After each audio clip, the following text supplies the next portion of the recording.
Abençoados, eleitos e amados da graça de Deus, povo escolhido e amado, estamos de volta aí com mais um tema do nosso estudo aí. O tema desse estudo é: o Deus dos evangélicos é mentiroso. Ih, irmão André, como pode dizer uma coisa dessa? Abençoado, não foi eu que disse, foi um irmão aí do sistema religioso que disse. E vou trazer a vocês, né, a mensagem desse irmão aqui, para a gente poder entrar nesse tema aí, para a gente poder entender um pouco sobre esse assunto aí. Não vou falar o nome desse irmão por, né, motivo de privacidade, né? Ele também não me deu, né, permissão para isso. E esse irmão é do sistema religioso. E ele abandonou o sistema religioso pensando nisso, que o Deus evangélico é mentiroso, por causa de uma promessa bíblica que ele viu e que essa promessa nunca concretizou na vida dele. Por causa dessas coisas, ele abandonou a igreja, o sistema religioso. Eu estava conversando com ele, ele disse: não, irmão André, eu não quero mais saber de nada, não quero saber mais de religião, não quero saber mais de Deus, não quero saber mais de nada.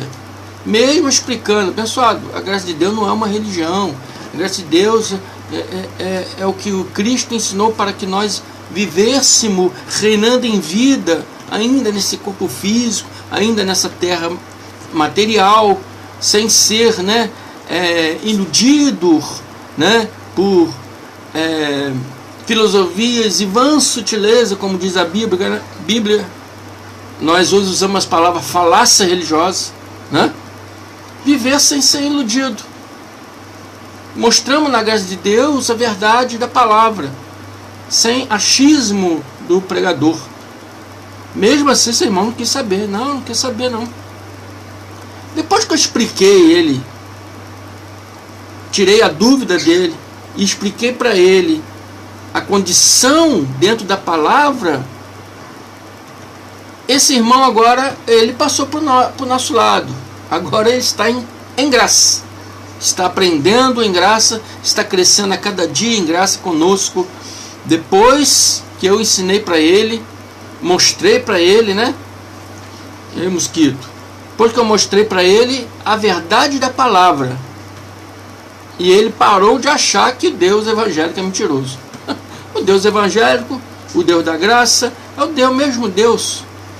Apenas os evangélicos estão vivendo no passado ainda não acordaram espiritualmente. Nós da graça já acordamos espiritualmente. Nós já conseguimos ver realmente o que Deus tem planejado para nós. Os evangélicos ainda estão com a mente, como diz a Bíblia, está com o véu ainda de Moisés posto na mente deles, não deixando eles ver o que Cristo já retirou, o que Cristo já anulou, o que Cristo já deu para nós gratuitamente. Amém, amados? Vou colocar aí a mensagem desse irmão aí, preste muita atenção, depois nós vamos entrar aí no tema desse estudo aí. Amém? Preste atenção aí. Senhor André, eu saí da igreja porque esse Deus é uma farsa, é um mentiroso, não acredito mais em nada. Porque anos e mais anos dei o meu dízimo e passo aperto com meu salário mínimo, que nem era mínimo porque R$131 era para Deus, eu ficava com apenas R$1.171. E deixava de pagar muitas coisas, passei aperto na vida muitas vezes por causa desse falso Deus que promete abrir as janelas do céu e derramar bênçãos sem medidas. E isso nunca aconteceu comigo num período de 20 anos na igreja. Preste atenção aí, abençoados. Viram qual é a condição desse irmão? Viram o que ele disse, né, sobre a promessa de Deus? A questão dele está aqui, né? Que ele acha que Deus é falso, porque prometeu abrir a janela do céu, derramar bênção sem medida. E isso nunca aconteceu na vida dele no período da igreja de 20 anos. Então vamos entrar nesse tema. Como assim ele tinha essas dúvidas, muitos de vocês que estão me ouvindo já tiveram ou estão tendo. Amém? Então vamos entrar nesse estudo para me explicar para os abençoados o que realmente está dizendo nessa palavra. Está dizendo para mim, cristão, está dizendo para vocês, evangélicos, está dizendo para os católicos, para quem Deus fez essa promessa, para quem Ele prometeu essa promessa. Está aqui em Malaquias 3:10. Essa promessa que esse irmão achou que Deus fez para os evangélicos. Se você é católico, acha que Deus fez essa promessa para os católicos. Se você acha que Deus fez essa promessa para nós nos dias de hoje, você estará enganado, igual esse irmão estava enganado. Amém? Ele estava enganado. Por causa dessa palavra, ele não quis mais saber de nada, não quis mais saber de Deus, não quis mais saber de nada. Por causa dessa palavra. Esse é o perigo de você aprender uma palavra errada. Esse é o perigo de você aprender uma palavra segundo o achismo do seu pregador. O pregador não pode ter achismo. Ele tem que basear o que na palavra e ver realmente o que a palavra está dizendo. Para quem está dizendo? Em que época disse? Isso tudo se leva em conta quando você é pregador da graça de Deus. Se você diz ser pregador da graça de Deus e traz essas coisas tudo para os dias de hoje, você está errado, meu irmão. Amém? Por isso que a gente sempre diz, preste atenção no texto, não entendeu, procure lá no contexto, para você poder entender para quem está sendo dito aquilo, em que época que estava sendo dito, para que povo que está sendo dito. Isso tudo tem que levar em conta na graça de Deus. E o irmão tirou a dúvida que ele tinha. Graças a Deus hoje não tem mais, hoje está em graça conosco. Ele não acha mais que Deus é mentiroso.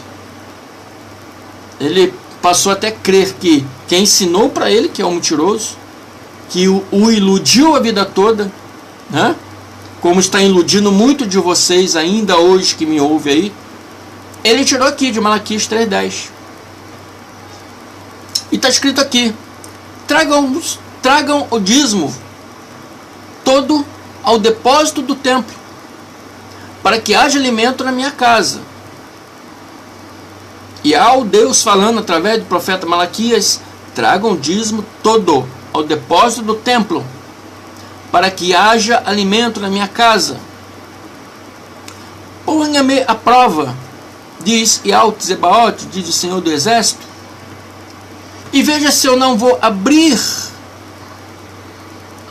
as portas do céu, as comportas do céu, e derramar sobre vocês tantas bênçãos que não terão onde guardá-las.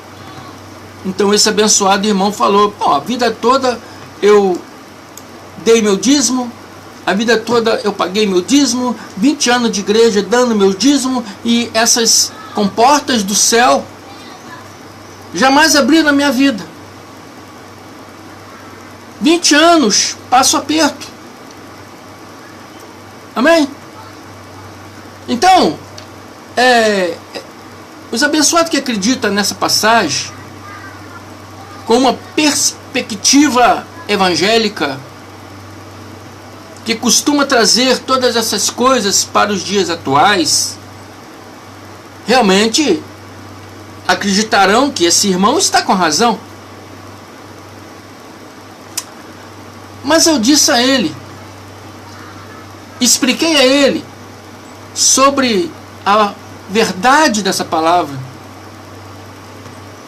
Expliquei para ele que essa palavra não está dizendo aqui para evangélicos, não está dizendo aqui para católicos, mas essa palavra está se referindo foi referida, né? Essa promessa foi prometida para o povo de Israel, principalmente para o sumo sacerdote e os sacerdotes. Tragam o dízimo todo ao depósito do templo, para que haja alimento na minha casa. Que casa é essa? Que depósito é esse?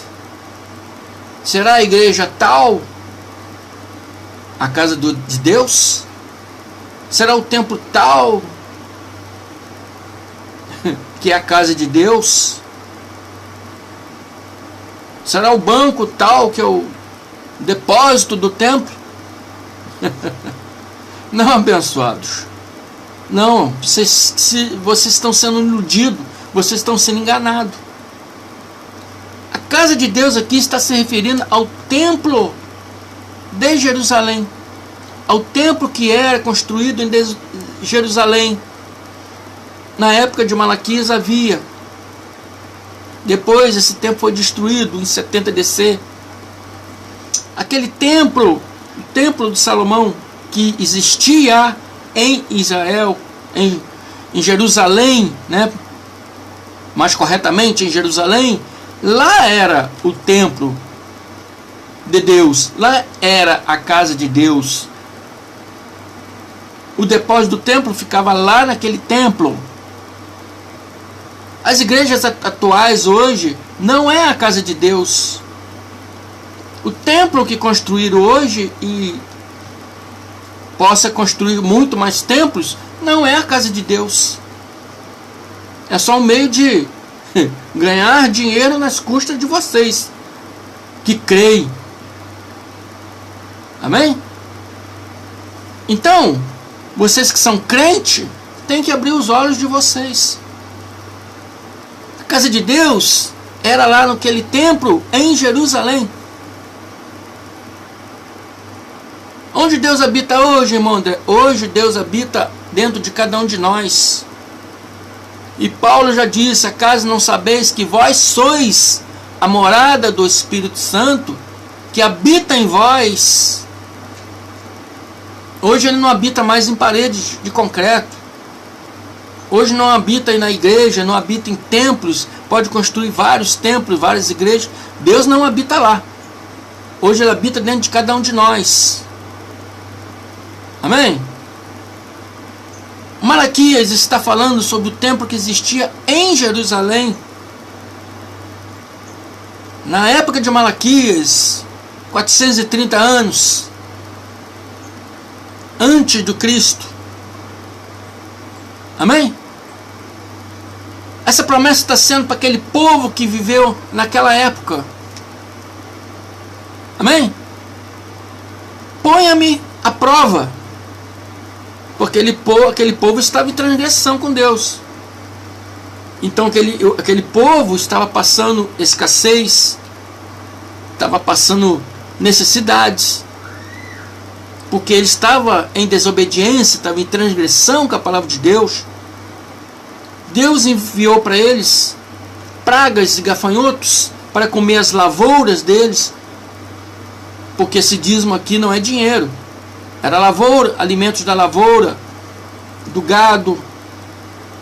E Deus soltou uma praga, enviou para eles uma praga de gafanhoto, para comer as lavouras deles, para destruir a semente que estava armazenada lá no depósito do templo.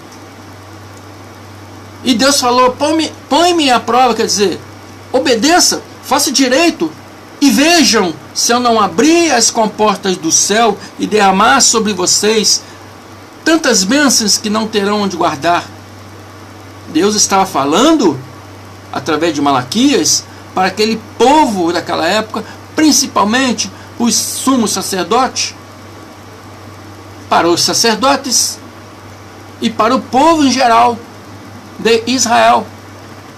Porque o sumo sacerdote estava roubando os dízimos. Eles não estavam pagando os trabalhadores do templo, que eram os levitas. Eles não estavam repassando aqueles dízimos para viúvas, para os órfãos, para os estrangeiros que moravam no meio deles, que se convertiam, né, a crença deles, mas não poderia ter terras, né, em Israel. Então o sumo sacerdote tinha o dever, pela palavra de Deus, para repassar do dízimo da dízima, né? Ele recebia o dízimo, daquele dízimo, tirava 10% daquele dízimo, tinha que repassar para os viúvos, para os órfãos, para os trabalhadores, para os estrangeiros, e eles não estavam fazendo isso. Então Deus deu essa praga de gafanhotos para devorar tudo, para que eles passassem necessidade por causa da transgressão, da desobediência deles. Então ele está falando: põe-me à prova, faça direito, e veja se eu não abrir as comportas do céu e derramar bênção sobre vós, que não terão onde guardar. Guardar o quê? As sementes, guardar as hortaliças lá, das hortas deles, das plantações deles. Amém? Malaquias 3:4. Então as ofertas dos evangélicos e dos católicos serão agradáveis aí ao Deus. É isso que está escrito na Bíblia de vocês? Lê aí, vê se está escrito isso. Vê se está escrito que as ofertas dos evangélicos e dos católicos serão agradáveis a Deus. Está escrito isso na Bíblia de vocês? Não estão, pessoal. Está escrito aí. Então as ofertas de Judá e Jerusalém serão agradáveis aí ao Deus, como nos dias passados, como nos tempos antigos. Essa promessa está clara, que se refere ao povo de Israel, principalmente para o sumo sacerdote, para os sacerdotes que estavam roubando o povo. Não está se referindo a evangélico, não está se referindo a católicos, porque católicos também pagam os seus dízimos, né?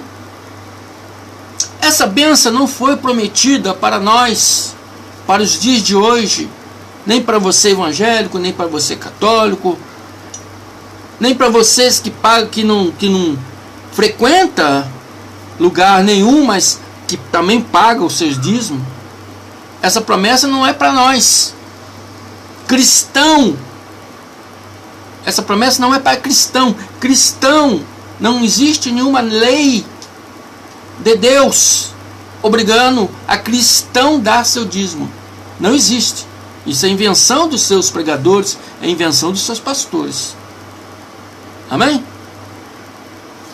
Esse povo de Israel, esses israelitas, a promessa foi feita para eles, para o povo que viveu naquela época, 430 anos antes do Cristo.